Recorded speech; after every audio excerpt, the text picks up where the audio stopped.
Oh, we've just been over from Balmoral to Glenmick and over to Glendale, and I'm here in the kitchen having had a bacon roll and a very welcome cup of tea, and I'm with Kath Walker, and we're just going to have a wee chat about the Storm Irwin and the devastation from up here and your life here, Kath. Hello. It's Storm Irwin. It was a bit of a game changer. We didn't realise how much damage was actually done. Probably not until we got out, which was, the storm hit about, I think it was about 11 o'clock on the Friday, and we eventually got out on the, I think it was a Monday, and we had to borrow our neighbour's car because we ended up, there was 1,600 tonne of wood over the track.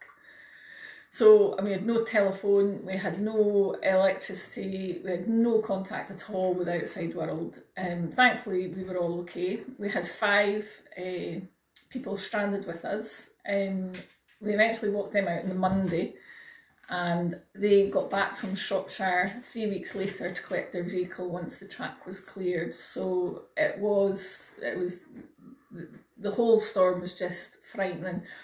Everybody asks, the noise of the trees snapping must have been horrendous. To be honest, we didn't hear one tree snap. We had 2 in the garden that just missed the house, and we never heard one of them snap because the wind was so ferocious. People talk about white noise, and that's exactly what it was like. You couldn't hear anything apart from the wind. But thankfully, touch wood, we were all okay. Nobody was hurt. None of the animals were hurt.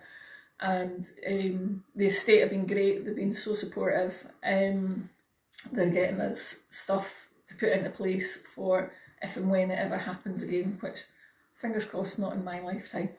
And you're getting satellite put in, aren't you? We're getting a satellite phone, we're getting a generator. So, because 2 years ago we got snowed in and they bought us a big Can-Am bike, which was great, but then Mother Nature pulled the flanker and blew down a whole wood, so a Can-Am bike was of no use to us.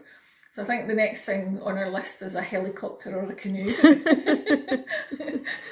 Because I don't think there's much more Mother Nature can throw at us, but we're all here and we're all safe, and that's the main thing, and the track's getting fixed and that. So. But there's huge tracts of forest that are down, and a very long-term plan to come, isn't there? Yes, for lots of places. I think long-term, they're talking, some of it will never ever get felled properly, harvested. Going into Glendale and that, well, they're starting, but they said effectively it could be up to 5 years and more before they could actually restore everything back. So it's a storm I'll never ever forget, that's for sure. And then we got hit with Malik, and then we got hit with Corrie. And so it's just been a little bit of a knock-on effect. The loose trees and that, more came down, but hopefully, touch wood, that's us. And just a bit earlier, when we were eating that delicious bacon roll, Chris was telling us about his work and how he still has to walk up 4 miles to meet his guests when he's stalking.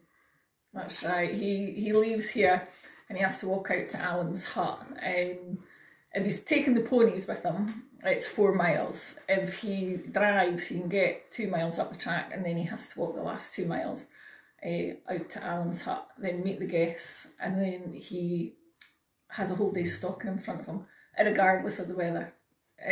He has to meet the guests up there. Yeah. But he doesn't do the job for any other reason other than it's not a job, it's a lifestyle choice. Yeah.